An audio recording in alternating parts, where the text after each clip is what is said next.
નમસ્કાર ખેડૂત મિત્રો, હું મુકેશ ચૌધરી નિજોડુ સીડ્સ કંપની વતી આપનું હાર્દિક સ્વાગત કરું.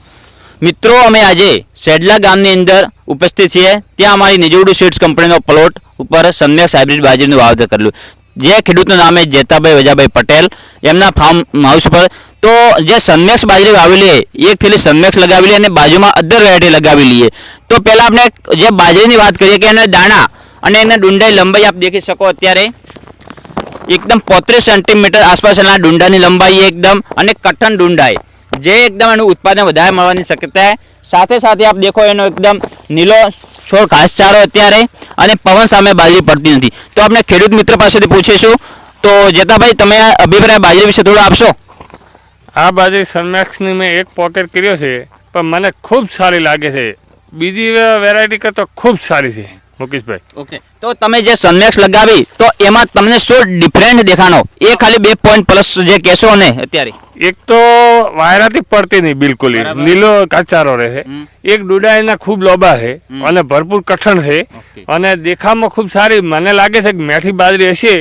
હજી મેં અનુભવ કર્યો નહીં ખાવાનો, એટલે પણ મને એમ લાગે છે કે બાજરી ખૂબ સારી હશે. તો ખેડૂત મિત્રોને એવું કહેવું કે અત્યારે કઠણ ડુંડાઈ પવન સામે પડતી નથી, ખાવામાં મીઠી છે. તો બીજા ખેડૂત મિત્રો મને આપ શું ભલામણ કરવા માંગો? હું એ જ કહું છું, ખરેખર બાજરી સનમેક્સિસ કરાય. આ સાલ મેં તો થોડો કરી છે, પણ આવતી સાલ તો હું પૂરી સનમેક્સિસ લગાવીશ.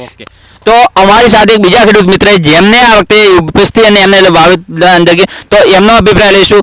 શું નામ તમારું? નામ કરમસિંહ. કરમસિંહભાઈ ઠાકોર. કરમસિંહભાઈ, તમને કેવી બાજરી લાગી? બાજરી મને જોરદાર લાગી. શું સારું શું લાગ્યું આ બાજરીમાં તમને?